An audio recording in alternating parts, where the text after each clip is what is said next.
अस्सलामुअलैकुम। प्रोग्राम है तब्दीली का सफ़र और मैं हूं इमरान सुल्तान। नाज़रीन, पाकिस्तानी सियासत में हमने देखा कि 22 साल की जद्दोजहद के बाद पाकिस्तान तहरीक-ए-इंसाफ ने वफाक में अपनी हुकूमत बनाई और वफाक में अपनी हुकूमत बनाने के बाद जो ज़ाहिर है कि अपोजिशन के जो लोग हैं उनका कहना है कि ये लोग नातजुर्बेकार हैं। अब तक की जो कारकर्दगी है हुकूमत की, उस तजुर्बेकारी और नातजुर्बेकारी से हट के, क्योंकि ज़ाहिर है किसी भी हुकूमत के लिए पहले जो है वो 100 दिन या 4-5 महीने जो हैं वो कोई सही ऐसा एक बेंचमार्क नहीं होते कि उसके ऊपर कोई बहुत ही ज़्यादा किस्म की सख्त किस्म की राय बना ली जाए। लेकिन जो अलमिया एक हम देख रहे हैं आजकल अपने माशरे में और अपने बिलखुसूस पॉलिटिकल कल्चर में, जो अदम बर्दाश्त का एक कल्चर परवान चढ़ रहा है, जिस तरह हमने देखा कि पता है समझ में नहीं आ रहा कि अपोजिशन में इस वक्त है कौन। आया हुकूमत अपोजिशन में या अपोजिशन में है। जो तर्ज तकल्लुम, जो नशिस्त व बर्खास्त जो है इस वक्त है वज़रा का और दूसरी जानिब दीगर सियासतदानों का भी, और उन सियासतदानों का जो कि मंझे हुए सियासतदान हैं, उनसे कतई उम्मीद इस तरह की नहीं कि कभी वो सहाफ़ियों से उलझें, कभी वो किसी ज़ाती हमले एक दूसरे के ऊपर करें। अगर ये कहा जाए कि पीपल्स पार्टी के साथ साथ अगर तहरीक इंसाफ में नए नए लोग हैं तो ये कहना सही नहीं होगा, क्योंकि यकीनी तौर से बहुत सारे ऐसे लोग हैं इस सियासी जमातों के जो पिछले अदवार में दूसरी सियासी जमातों में रहे हैं, जिन्होंने पार्लिमानी सियासत भी की है और समझते हैं जमहूरियत को, और इन सब से बढ़कर एक जो नशिस्त व बर्खास्त और तर्ज तकल्लुम और सियासत में जो कल्चर होता है। लेकिन अनफॉर्चुनेटली आज ऐसा नहीं है।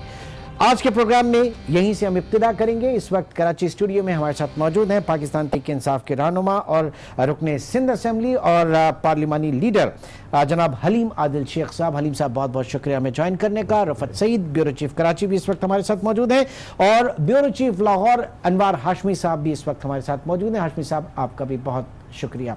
तमहीद आपने जान ली मैं किस तरफ बात करना चाह रहा था। चाहे फवाद चौधरी साहब हों, चाहे फयाजुल हसन चौहान साहब हों, खुर्रम शेर जमान साहब हों, शेख रशीद साहब हों, ठीक है, या इनके अलावा दीगर जो हमजा शहबाज हैं वो भी आजकल बड़े गरज बरस रहे हैं। बात यह हलीम साहब और आप खुद कि शोला बयानी एक अलग चीज़ है, ठीक, लेकिन जातियात के ऊपर हमले और एक ऐसे कल्चर को रोशनास कराना कि जो कि कभी भी हमारी सियासत का हिस्सा नहीं रहा। अपोजिशन पाकिस्तान में रही तो आपने देखा कि बाम उरूज पर जो है नवाबजादा नसरुल्लाह खान का नाम आता था। आप खुद भी हिस्सा रहे हैं उस ज़माने की हुकूमतों में और अपोजिशन में। ये हम किस तरफ जा रहे हैं? देखिए, मैं समझता हूँ कि सबसे पहले मैं आपसे एग्री करता हूँ कि बर्दाश्त होनी चाहिए, और जब कांधों पर वज़र आ जाए तो बर्दाश्त बढ़ जानी चाहिए। मतलब अपोजिशन में रहते हुए शायद हमारे हाथ पैर ज़बान सब खुली होती है, लेकिन गवर्नमेंट में आके एक ज़िम्मेदारी होती है कि काफ़ी हद तक हमें सुनना पड़ता है, क्योंकि लोगों की उम्मीदें हमसे होती हैं। सवाल हमसे नहीं करेंगे तो किससे करेंगे? गो के हम उसका जवाब दें, हमारे पास जवाब हो ना हो, लेकिन लोगों ने हमसे सवाल करना है और हम जवाब इन्हीं लोगों के वोट से आप आगे आए। मैं कह रहा हूँ ना, हमें तो जवाब दें। लेकिन कभी कभी कोई जज्बाती कोई होता है, जिसमें फयाजुल हसन चौहान साहब ने बात की, तो आज मैंने मीडिया के सामने खुद भी उस पर माजरत की। मैंने कहा ज़रा जज्बाती हैं वो, लेकिन बात यह है कि इससे हम ये नहीं कह सकते कि सारा निज़ाम ही ख़राब हो गया, सब कुछ गलत हो गया, ऐसा हो गया। इन चीज़ों को ठीक करने की ज़रूरत है और इंशाल्लाह ठीक कर लेंगे, ओवरकम कर लेंगे। रफत साहब, राना सनाउल्लाह का स्टेटमेंट जो है वो शेख रशीद साहब के बारे में, शेख रशीद का स्टेटमेंट राना सनाउल्लाह के बारे में, ये मतलब वो लोग हैं जो पाकिस्तान की सियासत में कोई अभी नहीं कि पीटीआई के साथ आए, पिछले 1 साल में सियासत में आए। ये हम किस तरफ लेकर जा रहे हैं पूरे सियासी माहौल को? अदम बर्दाश्त इंतहाई। देखिए, इंतहाई के साथ कि अगर मैं ये कहूँ तो बेजा ना होगा कि ये कल्चर तहरीक इंसाफ ने मुतारफ़ करवाया। अब हलीम आदिल शेख साहब मुझसे इत्तेफाक करें या ना करें, बात है कि साइबर ब्रिगेड जब बन जाएंगे, एक दूसरे पर रकीक हमले करेंगे, एक दूसरे की ज़ातियात को उछालेंगे। इंतखाबात में ये सिलसिला पूरे चलता रहा, मुतारिफ ये इस तरीके से पूरे तैयारी के साथ, लगता ऐसा है कि दोनों तरफ फ़ौजें तैयार बैठी हुई हैं। एक हमला आता है, दूसरा हमला जवाबी हमला आता है, एक ट्वीट आता है, दूसरा ट्वीट आता है। ट्वीट कल्चर जब से ये आया है कि हर चीज़ का जवाब ट्विटर के ज़रिए दें, आवाम से रब्ता तो तकरीबन सियासी जमातों का उस तरह से रहा भी नहीं है, खासा फासला है अपने रहनुमाओं के साथ लोगों का। तो ये जब चीज़ मुतारिफ हुई है तो इससे भी ख़राबी आई है और ये मज़ीद गिरावट की तरफ जा रहे हैं। मैं बाज़ दफ़ा ऐसी लैंग्वेज इस्तेमाल हो जाती है कि जिसे आप अपने घर में बैठ के सुन भी नहीं सकते। बाज़ जुमले टेलीविज़न चैनल पर जब चलते हैं तो अब आपने देखा होगा कि उसे सेंसर भी किया जाता है। बाज़ जगह ऐसे अल्फाज का इस्तेमाल और चुनाव ये सोचे समझे बगैर कि वो एक पार्लियामेंटेरियन है, वो एक नुमाइंदगी कर रहे हैं अपनी जमात की, क्या इमेज जाएगा। लोग तहरीक इंसाफ की सियासत में नौजवान नस्ल आगे आई थी और जो लोग सियासत में दिलचस्पी नहीं लेते थे उन्होंने दिलचस्पी लेना शुरू की थी। और तो मेरे ख्याल में ये चीज़ मुतारिफ करवाने से एक हमारा मतलब वो अलकाबात जो अगर आप पार्लियामेंट के अंदर कहें तो फिर कहते हैं कि हमारा इस्तेकाक मजरू हो रहा है, वो आप मीडिया के सामने और ये सारे बयान होते हैं। और इजाफा कर दूंगा, देखें ये कल्चर आगे जा रहा है। अब आप देखें कि अब उन्हीं अलकाब से स्कूलों में बच्चे एक दूसरे को पुकारने भी लग गए हैं। ये चीजें नीचे तक जा रही हैं, ये अच्छा इंप्रेशन नहीं जा रहा है। लेकिन एक स्ट्रॉन्ग मैसेज एक और भी आ रहा है अनवार हाशमी साहब, वो स्ट्रॉन्ग मैसेज ये है कि शायद कुछ डेलिब्रेट मूव तो नहीं है, ऐसे लोगों को सामने रखा जाए जो इस तरह के बयानबाजी करें, जो शोला बयानी से हटकर और इस जुमरे में आए कि जिसपे मीडिया जो है वो उसके पीछे लग जाए और जो असल इश्यूज हैं, प्रॉब्लम्स हैं, उनसे हटकर जो है इन चीजों के ऊपर फोकस हो जाए।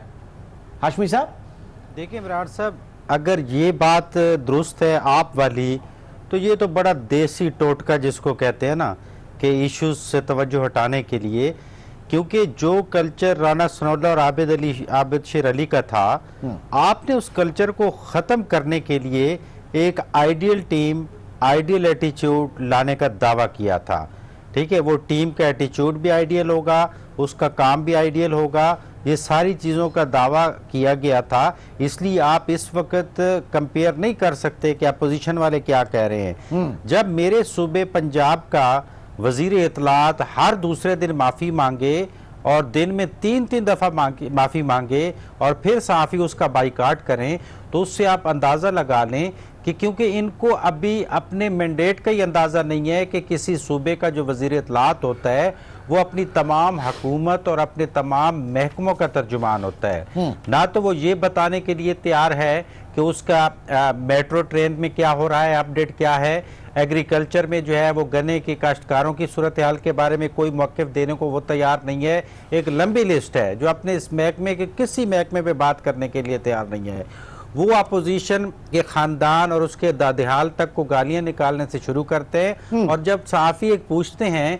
कि मदीना की रियासत में ये कैसे हो रहा है, तो वो लफ्ज़ यूज़ करता है कि आपको शर्म आनी चाहिए ऐसे सवालात करते हुए। तो अब अंदाज़ा करें कि जिसका अपना शोबाई मीडिया हो वज़ीर का और वो इस तरह का एटीट्यूड रखेगा तो आप मीडिया से क्या तवक्को रखेंगे। यानी ये तो एक बिल्कुल माइनर सी बात है जिसको ये इसको अडॉप्ट नहीं कर पा रहे, तो आगे फिर क्या ज़ाहिर है लोगों की तवज्जो जाएगी कि ये अपना जो एजेंडा है उसको पूरा नहीं कर पा रहे। उस पर आगे जाके हम बहस कर रहते हैं कि अदालत उज़्मा के बारे में कहा जाता था पिछली गवर्नमेंट के बारे में, तो अदालत उज़्मा के रिमार्क्स हम आगे जाके रिपीट कर लेंगे कि जिन हुकूमतों की कारकर्दगी के बारे में अब अदालत उज़्मा को देना पड़ेगा।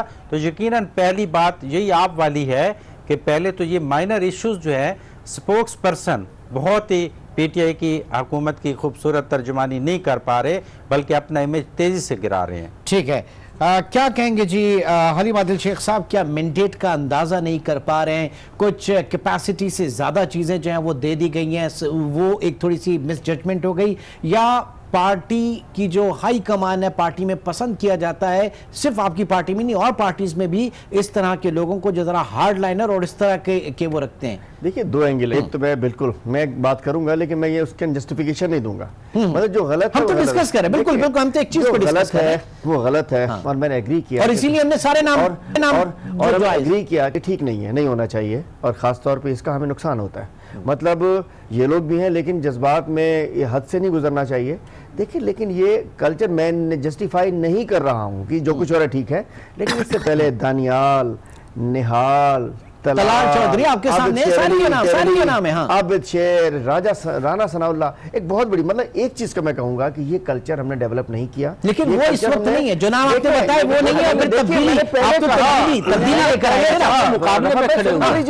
मैंने पहले कहा कि मैं इसको नहीं कहना चाह रहा, मैं कह रहा हूँ ये गलत है, मैं तस्लीम भी कर रहा हूँ, हमें इसे ठीक करना चाहिए और हम चीजों को देख रहे हैं, जहां जहां गलती है मान रहा हूं आपसे कि ये नहीं हो रहा, ये रवैये हमें नहीं सूट करते, ये रवैये हमारी लीडरशिप के, हमारी पीटीआई को, हमारे नजरिए को, हमारी तब्दीली को रिफ्लेक्ट नहीं करते हैं। इसमें तब्दीली आनी चाहिए, लेकिन किसी एक वक्त देखिए कुछ पता नहीं होता, प्रेशर्स होते हैं, किसी एक वक्त का एक जुमला जो है वो सारी कारकर्दगी से हम उसको नहीं कर सकते, हम कर भी नहीं रहे। ना हमने इब्तिदाइया में ना मोनोलॉग में ये बात उन्होंने माजरत भी की, अलीम खान ने भी माजरत की, मैंने भी माजरत की, उन्होंने खुद भी माजरत की। देखिए बहुत सारी जगह आपसे एक बड़ी खबर भी लग जाती है तो आप एक तस्वीर छोटी देते हैं, माजरत इदारा माजरत खा है, उसे कबूल की जाती है, कोई गलती हो जाए उसको कबूल किया जाता है, गलत खबर। लेकिन अभी तवक्का की जाए कि इस तरह की चीजें जो है अब नहीं होंगी, कंट्रोल कर रहे हैं, हमारी पार्टी में सीरियस सीरियस नोट लिया जा रहा है। शाह महमूद कुरैशी जैसे खुश गुफ्तार लोग, उनका जिक्र नहीं हो रहा, वो भी तो है। मैंने कहा आप भी हैं खुद, आपका भी जिक्र करूंगा, मैं ये नहीं कह रहा, आपका तो नाम ही हलीम है, लेकिन एक बात मैं कह रहा हूं कि तहम्मुल बुर्दबारी से बात करना मेरे ख्याल में ज्यादा अच्छा होता है, और बार बार करके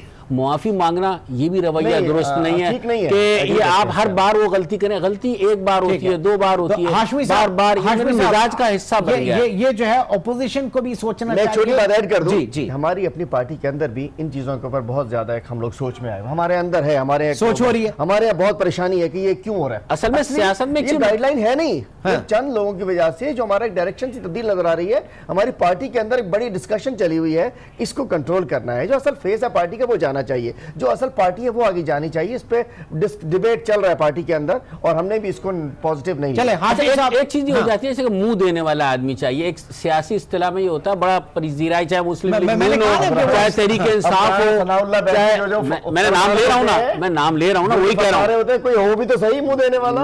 तो बात है कि मुंह देने वाला, ये जो नई नौकरी इजाद हो गई है सियासी जमातों, ये मुंह अच्छा मुंह देता है, तगड़ा है, तगड़ा बोलता है, ये करता है, अच्छा बैंड बजा दिया और बाकी मेरे ख्याल से फिर आप लोगों ने शेख रशीद साहब की तरफ देखा, राना सनाउल्लाह की तो है, देखे शेख रशीद की जो फॉलोइंग है वो किसी की भी नहीं है। बात है कि ये लोग बदतमीज लोग, माजरत के साथ कहूँगा, देखिए हमारे लोग जज्बात में आ जाते हैं, लेकिन जिस अंदाज से राना सनाउल्लाह, आबिद शेर अली वगैरह जो बिलो द बेल्ट बातें कर रहे होते हैं ना, मैं नहीं समझता करता है जज्बात में आके, गलत नहीं कि मैं जस्टिफाई नहीं कर, लेकिन जिस लेवल तक राना सनाउल्लाह जाते हैं सियासत में बदतमीज ब्रिगेड मुतारिफ हो गया है। हां बिल्कुल, क्या उन्होंने था, हमने नहीं किया। हाशमी साहब मैं ये कह रहा हूं कि हम शायद इसमें भूल जाते हैं कि एमकेएम के भी लोग रहे, एमकेएम के भी वज़रा रहे, कभी इस तरह की उनमें बहुत, मैं नहीं समझता कि लोग थे, बल्कि कुछ अच्छे लोग भी थे, उनका अंदाज, उनकी शोला बयानी, ये सारी चीजें आपके सामने सियासत में रहे, अच्छी नस्ल भी रही है, अच्छे लोग भी सियासत में रहे, अब भी हैं जी। हाशमी साहब, तो ये अच्छी बात है कि अगर ये कह रहे हैं कि पार्टी में इसके ऊपर सोच विचार हो रही है। देखिए मैं बिल्कुल इस पे बात करता हूँ। पहली बात तो ये है कि अप्रिशिएट करना चाहिए अलीम आदिल साहब को कि उन्होंने पार्टी करते हुए भी बैनुसतूर बहुत ही खूबसूरत अंदाज में बयान कर दिया है। तो इस हद तक तो मैं समझता हूँ कि हम अगले 1 मिनट बाद इनको भी फायदा देते हैं कि इस इशू को आगे नहीं बढ़ाएंगे इनके लीडरों के बारे में। लेकिन ये हकीकत है कि ओवरऑल मजमूई तौर पे आप तारीख देख लें तो पीपल्स पार्टी का रवैया इस बारे में बहुत पॉजिटिव रहा है। मजमूई तौर पे उनके तर्जुमान लैंग्वेज नहीं यूज़ किया करते थे इस तरह की। नून लीग की अक्सरियत ने ये जो है इसको अडॉप्ट किया था, जिसके नाम आप काफ़ी दफ़ा रिपीट भी कर चुके हैं। जिसके बाद मैं बात कर रहा था कि फिर पीटीआई के बंदों को ये हिदायत होनी चाहिए थी इमरान खान जैसे आइडियल लीडर की तरफ से कि मेरी गवर्नमेंट वो वाली गवर्नमेंट नहीं है, ये खुद ही इनकी गालम गलोच दब जाएगी, आपने उस अंदाज में इनको जवाब नहीं देना।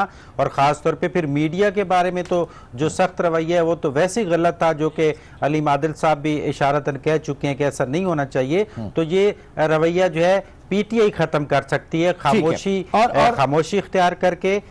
और इसको हमने देखा कि माजी करीब में हमने देखा कि सिंध असेंबली में इस तरह की बातें हुई। खुद हुकूमती वज़रा, सूबाई वज़रा जो है उन्होंने गलत बयानी की, गलत अल्फाज इस्तेमाल किए, जिसपे इंटरवीन किया बाकायदा आसफा भुट्टो और बख्तावर भुट्टो की तरफ से। अपने पार्टी लीडर्स जो हैं उनकी तंबीह की गई। एक ब्रेक की कॉल है, ब्रेक के बाद मैं कंटिन्यू करना चाहूंगा। नाज़रीन, छोटे से ब्रेक की तरफ चलते हैं। ब्रेक के बाद पाकिस्तान में तर्ज सियासत कहाँ जा रहा है, ये गुफ्तार और ये तमाम चीजें जो है वो किस तरफ आगे बढ़ रही हैं। एक छोटे से ब्रेक के बाद दोबारा मिलते हैं।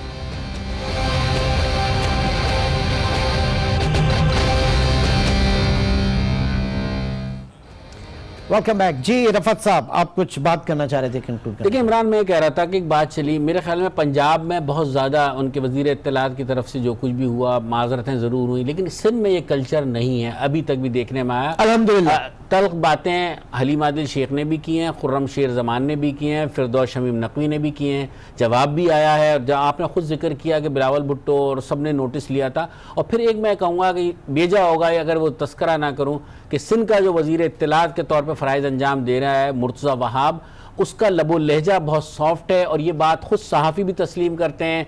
बहुत हिज़्ब इख्तिलाफ को जवाब भी बहुत तहम्मुल, बुर्दबारी से, कानूनी ज़ाब्तों में रहते हुए और नहायत नरम ज़बान में बात करना है। तल्ख सवाल का जवाब भी नरम लहजे में देता है मुर्तज़ा वहाब। तो मेरे ख्याल में एक एडवांटेज पीपल्स पार्टी को ये भी हासिल है कि वो इस बहुत तामुल बुर्दबारी से इसका जवाब देता है। दूसरों को भी फॉलो करना चाहिए। हलीम साहब, अब सिंध हुकूमत से प्रॉब्लम क्या है आप लोगों का, ये बताइए। आप लोग दरपे थे कि जनाब गवर्नर राज आने की बात हो रही थी, फिर वो सुप्रीम कोर्ट ने उसको रूल आउट किया, 1 मिनट नहीं लगे रहेगा, फिर भी आप लोग इस्तीफा मांग रहे हैं। प्लान क्या है आप लोगों का? रफत भाई की बात को थोड़ा सा आगे बढ़ा दूंगा कि जिस दिन मुर्तज़ा वहाब बने थे एडवाइज़र, एक दफ़ा सेनेटर बने थे, मैंने मुबारकबाद दी थी। अच्छा फेस था, सॉफ्ट फेस है, वो के डिफेंस के लोग ने वोट नहीं देते, लेकिन अच्छा है, फौजिया वहाब साहब के साहबजादे, लेकिन मैंने मुबारकबाद दी। लेकिन लगता है कि ये उस बेचारे को भी ख़राब कर देंगे, चूँकि बोलेगा तो वही जो उसके अंदर है, लेकिन जो उससे काम करवाए जा रहे हैं ये भी ज़ाया हो जाएगा। यही एंटी करप्शन थी अनवर सयाल के पास, उसके पे केस बन गए। यही इन्फॉर्मेशन थी सजीद मेमन के पास, वो अंदर चला गया। लगता है कि ये बेचारा कि अच्छा फेस, अच्छा आदमी, इसको भी ज़ाया कर देंगे, चूँकि इसके वो किसी और के पास है, ये चलता कहीं और से है, डायरेक्शन कहीं और से है। अल्लाह करे ये जैसा नज़र आता है वैसा ही रहे, लेकिन चूँकि काम उससे फेस बहुत अच्छा है, लेकिन इसको जो जिम्मेदारी काम दिए जाते हैं वो अच्छे नहीं दिए जाते। इसको ऐसा कर दो, इसको ये कर दो, इसको वो कर दो, वो कर दो। तो ये कल भी बोलना तो अच्छा लगेगा, लेकिन पता होगा पीछे कुछ और है। इसके अल्लाह इसको इन मुसीबतों से बचाया, आफात से बचाया, बच के निकला है। चलिए फिर हम भी आपकी दुआएं ले लें, पीटीआई दूसरी बात पीटीआई में ले लें, अच्छा बंदा है, कॉम्पिटेंट बंदा है, वेलकम करते हैं यार, वेलकम करते हैं। अभी उसको वोट नहीं मिलते, हमारे यहाँ वोट भी मिल जाएंगे, वहाँ जाया हो जाएगा। ठीक आदमी है, लेकिन उसको मिस यूज कर रहे हैं, वो गलत यूज कर रहे हैं बेचारा।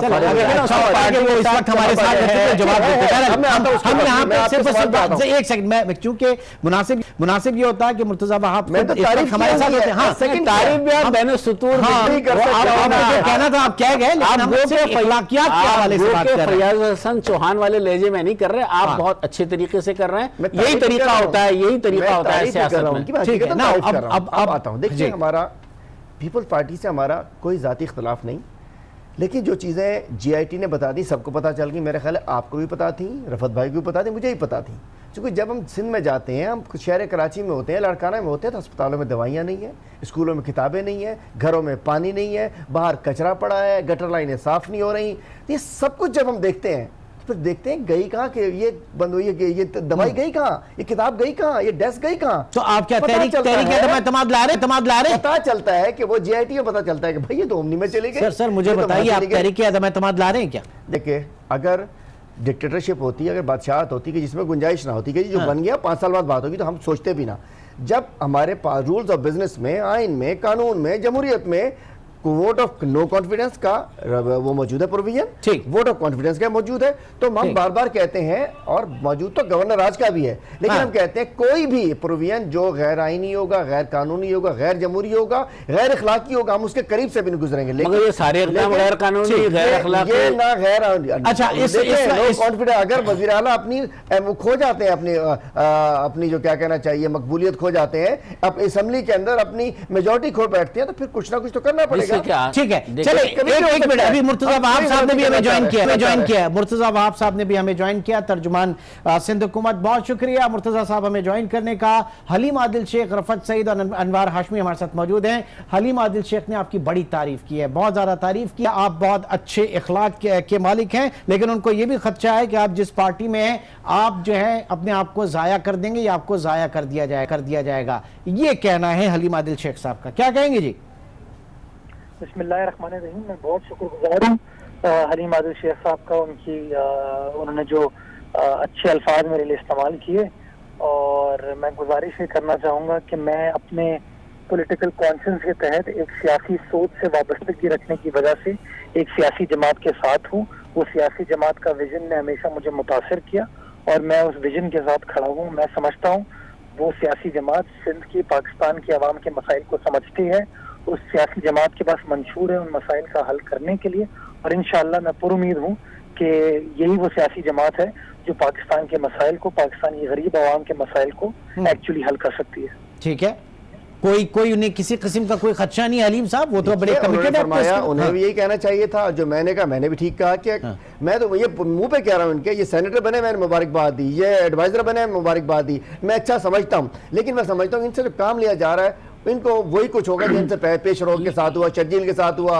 अनवर सियाल ने किया, ये किया, इनको मिसयूज करके एक अच्छा बाकी इनको रहे, ये जो बात कर रहे हैं ये एक बड़ी मांग में बड़े बेटे इनको साबित होना चाहिए, और जो कह रहे हैं ठीक कह रहे हैं, ये अपनी पार्टी के लिए ठीक कह रहे हैं, और मैं जो कर रहा हूं जो मुझे करना चाहिए सिंध के अपोजिशन के तौर पर, सिंध की आवाज साहब असल में हम बात कर रहे थे उस तर्ज सियासत का जो इस वक्त यहाँ पर पाकिस्तान में जारी है, एक दूसरे पे की जात पे रकीक हमले, जातियात के ऊपर, और सिर्फ ऐसे लोग नहीं जो अभी सियासत में है या नौवारिद हैं या तजर्बा नहीं रखते, बल्कि वो सीजन पॉलिटिशियंस भी जो पुराने सियासतदान हैं वो भी। ये कौन सा कल्चर हमारी सियासत में आ रहा है मुर्तजा साहब? मैं बिल्कुल इस बात से इत्तफाक करता हूं कि बड़ा मनफी रुझान है। अगर हम अपने मुल्क में ऐसी सियासत की तरवीज करेंगे जहां पर सिर्फ इल्जाम तराशी होगी, बहुतान तराशी होगी, एक दूसरे को हम बुरा भला कहेंगे, तो हम क्या एग्जाम्पल सेट कर रहे हैं? कैसे पढ़े लिखे लोग इस मुल्क की सियासत में आएंगे, कैसे नौजवान तबका इस मुल्क की सियासत में आएगा, कैसे हमारी माएँ बहनें इस मुल्क की सियासत में आ पाएंगी? तो मैं समझता हूँ ये जो इल्जाम तराशी की सियासत है इसको हमें तर्क करना चाहिए, हमें अपना काम करना चाहिए, और अगर कोई शख्स गलत काम करे तो कंस्ट्रक्टिव क्रिटिसिज्म करें, हम उसकी तस्दीक करने की कोशिश कर सकते हैं कि फला काम गलत है। लेकिन ये जो हमने एक नया ट्रेंड आ गया है कि जी मार दो, तोड़ दो, जला दो, ये चोर है, ये डाकू है, ये गलत है। इसका फैसला ना मैं कर सकता हूँ, ना हलीम आदिल शेख साहब कर सकते हैं, ना कोई और कर सकता है। इसका फैसला जो है दो जगहों पे हो सकता है, या तो पाकिस्तान की आवाम करेगी वोट के जरिए, या पाकिस्तान की अदालतें करेंगी जब वो कोई फैसला सुनाएंगी। ये मैं और आज टीवी में बैठ के एक दूसरे के खिलाफ इल्जाम तराशी वाला एक ट्रेंड स्टार्ट हो गया, ये गलत है, हमें इसको डिस्करेज करना चाहिए। मैं हर अपोजिशन के रोज की इज्जत करता हूँ, चाहे उसका ताल्लुक पीटीआई से हो, मुत्तहिदा कौमी मूवमेंट से हो, या किसी और सियासी जमात से हो। मैं हम सब अपनी जबान पे थोड़ी सी तवज्जो दें। अगर हम थोड़ा सा पॉजिटिव एक दूसरे के साथ हो जाएंगे तो हम पॉजिटिव इमेज, जो बात मैं कह रहा था, ठीक है। अब रफत साहब जो आपने बात की इस वक्त, अगर मुराद अली शाह साहब अपनी मकबूलियत खो देंगे, इन्होंने बात की अगर, तो जनाब फिर हुकूमत की तब्दीली, सिंध हुकूमत की नंबर गेम के हवाले से जो हम बात कर रहे थे उस पर हलीम साहब ने अभी को वाजे जवाब नहीं दिया। आप क्या कहेंगे, मुमकिन होगा सिंध हुकूमत में जो है वो तब्दीली, और अगर सिंध हुकूमत में हुई तो बात फिर सिंध तक ही रहेगी, बलूचिस्तान में नहीं जाएगी, खुद विफाक में नहीं जाएगी? देखिए इमरान, पहले भी हमने एक इस पर प्रोग्राम किया था और मैंने आपसे उस वक्त भी ये बात कही थी कि इस फिलहाल मौजूदा सूरत हाल में कोई ऐसा चांस नज़र नहीं आता। पीपल्स पार्टी की गिरफ्त मजबूत है अपने अरकान पर, तावक्ते के फिर वही वाली बात है, गैबी मदद अगर तहरीक इंसाफ को कोई हासिल अगर हो जाती है तो फिर उसके बाद नंबर गेम भी तब्दील हो सकता है और बहुत सारे काम हो सकते हैं। और मेरे ख्याल में खुद तहरीक इंसाफ भी ये नहीं चाहेगी। खुद हलीम आदिल शेख अपनी गुफ्तगू में ये बात कह चुके हैं कि कोई गैर आइनी इक़दाम, गैर कानूनी इक़दाम जिससे जमहूरियत को नुकसान पहुंचे, गैर अखलाकी इक़दाम, इसमें ये हिस्सेदार नहीं बनेंगे, ये बड़े वाज़ेह तौर से कह चुके हैं। लेकिन ये सूबे की हद तक तो इस सोच को लेकर चल सकते हैं, लेकिन मरकज़ में जो हुकूमत है वहाँ जो इनके मरकज़ी कायदीन है, अगर उनमें कोई सोच डेवलप हो जाती है तो फिर ये भी बेबस होंगे उसके आगे। लेकिन फिलहाल ऐसा कोई इम्कान नजर नहीं आता। देखिए आज गवर्नर राज की यहाँ बात होती है ना, हमने तो लगाया भी नहीं, हम कह रहे हैं ऐसे आईनी प्रोविजन है उसका, लेकिन पीपल पार्टी ने तासीर साहब को लगाया था। बलोचिस्तान में पीपल पार्टी की एक सीट नहीं थी, वो डॉक्टर कयूम सुमरो वहाँ क्या कर रहे थे, मतलब बताए ना वहाँ क्या कर रहे थे, इनका जहाज क्या कर रहा था। ओमनी के जहाज पे जाते थे, ओमनी के जहाज पे आते थे, बैरिया के जहाज पे जाते थे, बैरिया के जहाज पे आते थे, क्या किया उन्होंने बलूचिस्तान में। ये वो चीजें हैं जो पीछा करती हैं, कहते हैं ना पैरा पीछे चल रहा होता है। हम ये कुछ नहीं करना चाह रहे, लेकिन इन्हें सोचना चाहिए कि क्या बो के आए थे, ये तो नहीं कि काटना पड़ जाएगा इनको। मतलब बलूचिस्तान में जहाँ एक वोट नहीं, वहाँ डॉक्टर कयूम सुमरो क्या और बड़े धड़ल्ले से कहते थे ये गिरा दी हमने, वो उठा दी, पटक दिया, लटका दिया। नहीं होना चाहिए ना, गोया काट रहे हैं ये लोग जी। 30 लोग हैं हमारे। मुर्तजा साहब देखिए, अगर आपको याद हो तो पाकिस्तान पीपल्स पार्टी जब 2008 में इक़्तिदार में आई थी तो हम उस नंबर गेम की पोजीशन में थे कि केपी में अपनी गवर्नमेंट बना सके, बट चूंकि लार्जेस्ट पार्टी उस वक्त हम समझते थे कि एएनपी है, तो इसलिए हमने ये हक एएनपी के दोस्तों को दिया कि हुकूमत बना सके। हम समझते हैं कि ये जो डेमोक्रेटिक राइट है ये पाकिस्तान की आवाम इस्तेमाल करती है। मैं गुजारिश ये करना चाहूँगा कि अगर माजी में किसी ने कोई गलत काम किया तो इसका मतलब ये नहीं है कि आज पाकिस्तान तहरीक इंसाफ के जो दोस्त हैं वो गलत काम करें। मैं समझता हूँ हमारा फोकस सिर्फ और सिर्फ डिलीवरेंस और परफॉर्मेंस होनी चाहिए। 5 साल तक वो परफॉर्मेंस करेंगे, उसके बाद पाकिस्तान की आवाम इस बात का फैसला करेगी कि आया किसी ने डिलीवर किया नहीं किया। ये जो हमने एक दूसरे को कीचड़ उछालने का एक प्रोसेस स्टार्ट कर दिया है ना, अंडरमाइन करने के लिए, मैं समझता हूँ हम किसी की खिदमत नहीं कर रहे, हम पाकिस्तान की सियासत की खिदमत नहीं करें। हमें कोशिश ये करनी चाहिए, अगर इख्तिदार आज पाकिस्तान तहरीक इंसाफ के पास वफाक में है तो उसका हक है, because they are the single largest party.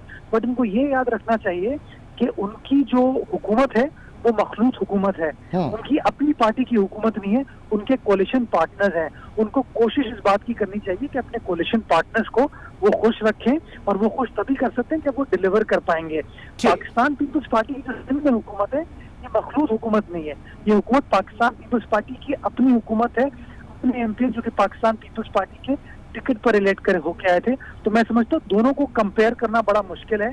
आप हमारा कंडक्ट देख सकते हैं कि फ्लोर ऑफ द हाउस पे पाकिस्तान पीपल्स पार्टी के चेयरमैन बिलावल साहब हो या को चेयरमैन आसिफ अली जरदारी साहब हो, दोनों ने वॉलंटरली वज़ीर आज़म पाकिस्तान को इस बात की ऑफर की थी कि पाकिस्तान को जो मसाइल दरपेश हैं उनका हल निकालने के लिए हम सब मिलकर काम करते हैं, ऐसी पॉलिसी बनाते हैं जिसके फवायद पाकिस्तान की गरीब आवाम के होंगे। हमने तो इस तरह के अच्छे जेस्चर दिए थे, बट अनफॉर्चुनेटली अब देखना सर यही है कि यही जेस्चर जो है सिंध में सूबाई हुकूमत में मिसाली क्यों नहीं बन पा रहा वहां पे, क्योंकि ज़ाहिर है कराची की ओनरशिप है वो इस वक्त नहीं आ रही है। सिंध के अपने बड़े मसाइल है पूरे सूबे के। बहरहाल बहुत बहुत शुक्रिया मुर्तज़ा वहाब साहब, आपने हमारे लिए वक्त निकाला।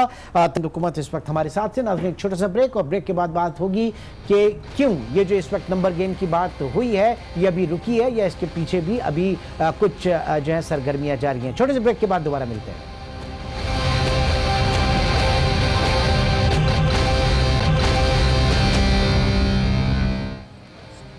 Welcome back. अनवार हाशमी की तरफ चलते हैं। हाशमी साहब, अब जाहिर है कि जो मैंने सवाल था कि अगर तहरीक अदम एतमाद वज़ीर आला सिंध के खिलाफ आई तो क्या इसी के ऊपर बस किया जाएगा, क्योंकि अब जरदारी साहब के पास भी बड़ा टाइम है और खुल के सियासत करने का, या कम अज़ कम वो जो पहले एक बात हो रही थी कि शायद उनको मौका नहीं मिल पाएगा, लेकिन अब उनके पास वक्त है।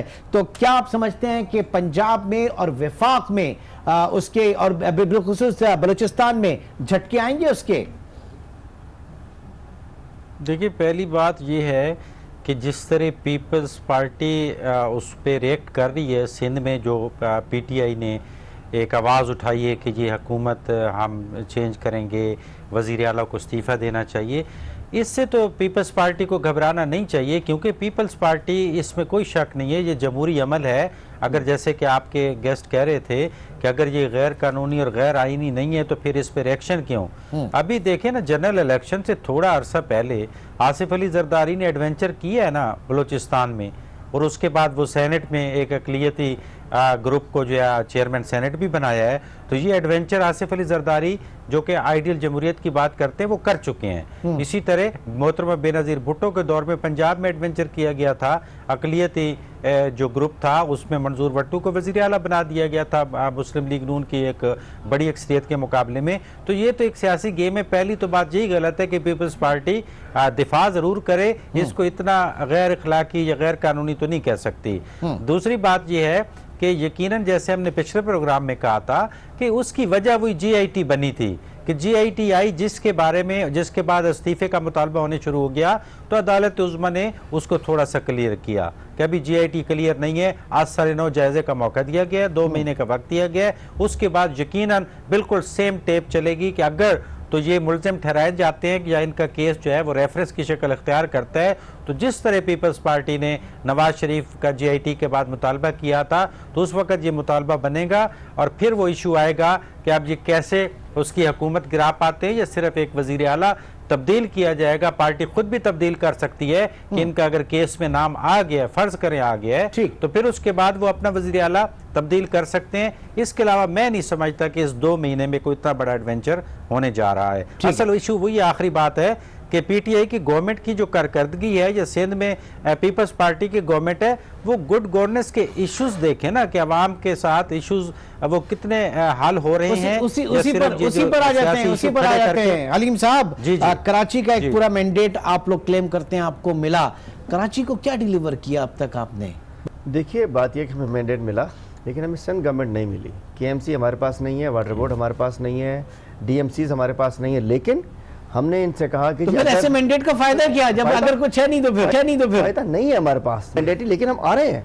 हमने जिनके पास मेयर है जिनके पास मेयर का मैंडेट है, जिनके पास मेयर है पैसे नहीं है, आप कहते हैं कि मैंडेट मिला लेकिन है नहीं। बेचारे लोग किसके पास जाएं? मेरी बात पूरी सुनिए, ये तो फैक्ट है ना, जहां इनका मैंडेट है वहां की बात कर हम इंशाल्लाह डिलीवर करेंगे। फेडरल से पैकेजेस भी आ रहे हैं, KIDCL को भी एक्टिव कर रहे हैं और हम हर तरीका इस्तेमाल करेंगे। कराची को लावारिस नहीं छोड़ेंगे, पूरा सिंध को लावारिस नहीं छोड़ेंगे और इंशाल्लाह फेडरल गवर्नमेंट की, हमारे चेयरमैन की, प्राइम मिनिस्टर की नजर है कि इनको चांस दिया था। KIDCL तो अभी एक ग्रीन लाइन लेके बैठी हुई है, अभी तक उसने पुरानी थी ना, पुरानी हो गई नहीं, जितना पैसा लगा है इसके पुरानी थी, अब उसको हम टेक ओवर करके चला रहे ना आगे। हमने सिंध गवर्नमेंट से कहा, उन्होंने सपोर्ट नहीं किया हमें, ये साथ हमारे नहीं चले। अब अल्हम्दुलिल्लाह हमारा फेडरल पैकेज आ रहा है, पूरे सिंध के लिए आ रहा है। जो काम ये नहीं करेंगे इंशाल्लाह कराची वालों को लावारिस नहीं छोड़ेंगे। फेडरल पैकेज होगा वो गवर्नर के थ्रू होगा, वो मॉनिटरिंग वगैरह या वजीर आला की एक मैकेनिज्म है। हम चाहते हैं सिंध गवर्नमेंट, हम आज भी ख्वाहिश है, मैं आपके चैनल के हवाले से कहता हूँ,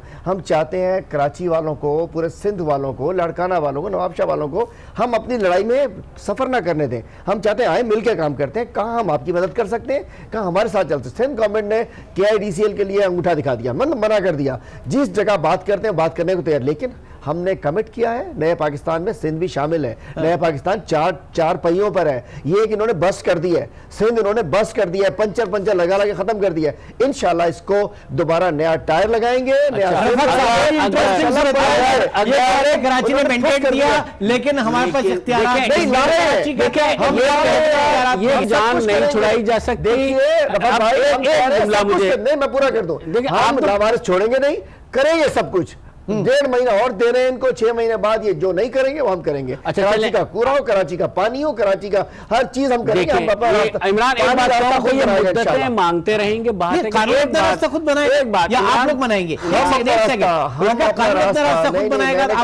कानूनी का मैंने कहा जैसे पानी रास्ता खुद बनाता है, कानून अपना रास्ता बनाएगा, हम अपना रास्ता। इमरान में एक बात कहूंगा हलीम आदिल शेख से माजरत के साथ के थोड़ी सी तवज्जो अगर तमाम अरकान असम्बली अपने हलकों पर भी दे लें। खुद इनका हल्का बड़ा सेंसिटिव हल्का है, वहाँ पानी के भी मसाइल हैं, वहाँ सीवरेज के भी मसाइल हैं, वहाँ गैस के भी मसाइल हैं।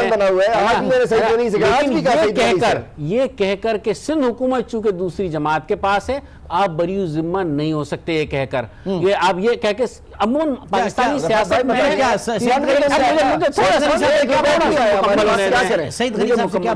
मैंने आज का सईद गनी से मैंने कहा मेरा मैंने कहा बताएं क्या करते हैं, कह लेंगे मुझे तफसील भिजवा दो। बात ये मेरे पास या तो फंड आ चुके होते, MPA का मैंने कहा कोई 1 रुपए फंड नहीं आया, हम इनसे रिक्वेस्ट नहीं कर सकते। सारे फंड तो आपके वजीर आजम का ये कहना था कि आप फंड उनके पास नहीं जाएंगे, इख्तियारात नहीं पाएंगे। बात मैं ये कर रहा हूँ कि ये कहकर फरफत भाई 6 महीने भी नहीं हुए। देखें ना, आप मुद्दतें मांगने से नहीं, बात आम आदमी को रिलीफ चाहिए। अच्छा, लोकल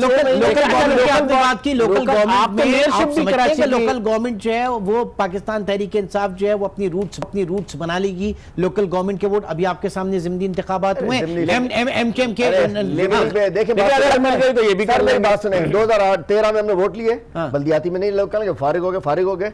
बातें थे, 2 बाय इलेक्शन हुए, सब कुछ हुआ। वो नेटवर्क है क्या? वो प्रेजेंस है। इस शहर में मेयर हमारा होगा, डीएमसी हमारी होंगे, अगला हमारा इंशाल्लाह, लोकल गवर्नमेंट हमारे पास है। और पूरे सिंध में आप देखिएगा ये जो चार पीपीएल पार्टी 4 सूबों की पार्टी 4 डिवीजन में आई, 4 चाहिए, चौथा पहिया इन्हें चाहिए, वो पहिया मिल जाएगा तो बस चलने लग जाएगी। अनवार साहब जी मैं बताता हूँ। अलीम आदिल साहब ने बड़ी अच्छी बात की है ना कि सिंध में तो हमारे पास मैंडेट नहीं है, इसलिए हम अभी वहाँ पे रिजल्ट नहीं दे सकते। पंजाब में पीटीआई की गवर्नमेंट है और ये जो मौजूदा अदालतें हैं इन पे बड़ा एतमाद करते हैं, इनके अहकामात को जो है वो बे करते हैं। तो अदालत उज़्मा ने अभी पिछले हफ्ते रिमार्क दिए हैं कि हमें अफसोस है कि मौजूदा पंजाब गवर्नमेंट का जो कारकर्दगी है वो बहुत ही सवालिया निशान है, उस पर कोई इदारा जो है वो उस पे अंदर काम नहीं हो रहा। अभी आप देखिए फैसला दिया, मैं बताता हूँ ना, रिमार्क्स बहुत इंपॉर्टेंट है। क्या रिमार्क्स की अहमियत नहीं है? रिमार्क्स की अहमियत नहीं है आपके नजर? मैं आपको फैक्ट्स बताता हूँ ना, मैं आपको फैक्ट्स बताता हूँ। मसलन अलीम खान ने कहा है कि पिछली गवर्नमेंट 22 अरब से लाहौर का कूड़ा उठाती थी, हम ये काम जो है 7-8 अरब में कर सकते हैं। अभी उन्होंने 3 दिन पहले प्रेस कॉन्फ्रेंस की है कि नहीं सॉरी, ये 22 अरब में ही होगा और इसको कूड़ा टैक्स के नाम पे हम लोगों से पैसे लेंगे। तो अब हर बात कंट्राडिक्ट है कि आप पिछली गवर्नमेंट तुर्की, ठीक है, ये सारे एक हकायक हैं जिस पे अदालत ने भी नोटिस लिया है और ये चीजें आप 22 अरब का अनाउंस हो गया कि वो कूड़ा टैक्स जो है लोगों से लेंगे। तो क्या गवर्नमेंट मैनेज कर पा रही है जिसकी वजह से अदालतों को नोटिस लेने पड़ रहे हैं?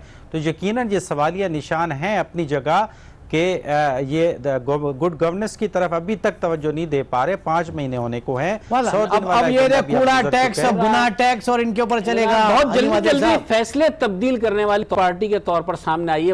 हम अगर की पार्टी नहीं है, देखिए कुछ गलत होगा शिफ्ट करेंगे, दीवार आ जाएगी रास्ता तब्दील करेंगे, गटर आ जाएगा रास्ता तब्दील करेंगे। ये नहीं है कि गटर में से गुजर के जाना है, गंदे होके जाना है, दीवार के अंदर धस जाना है, नहीं। हमने आगे मंजिल पे पहुंचना है, कौम को मंजिल पे पहुंचाना है। जहां कोई गलत चीज आएगी रास्ता तब्दील करेंगे। आप भी एमक्यू की तरह ये ना कहते मंजिल नहीं रहनुमा चाहिए। नहीं, ये हमें मंजिल चाहिए, हमें नया पाकिस्तान चाहिए, 22 करोड़ लोगों की खुशहाली चाहिए। और उसके लिए कोई नहीं हो गया कि जी रोड जाम हो गई, ट्रैफिक जाम हो गया, नहीं गुरु मंदिर पे खड़े हैं, हिलना ही नहीं यहाँ से। अरे नहीं भाई, पिछली गली से चले जाओ, जाना है मंजिल पे पहुंचना है। कोई सी किताब में नहीं लिखा कि आगे पानी आ जाए, सैलाब आ जाए, रोड आ जाए, तूफान आ जाए। बड़े तूफान आए हैं, चले जाने का अमल जो है वो कहां तक ले जाता है? पतली गली से भी निकल रहे हैं। लेकिन बहुत शुक्रिया। हम करेंगे कि ना कोई पिछली गली हो ना कोई पतली गली हो, मंजिल चाहिए। मंजिल सामने वालों को मिलती है, मंजिल के लिए सामने देखना होता है, मंजिल के लिए राइट लेफ्ट और पिछला अगला नहीं करना होता। बहुत शुक्रिया। हमारे पूरा पैनल हलीम आदिल शेख साहब, रफत सईद और अनवार हाशमी आज के प्रोग्राम में शरीक थे। नाज़रीन इंशाल्लाह आपसे कल मुलाकात होगी। अपना बहुत ख्याल रखिएगा। अल्लाह हाफिज।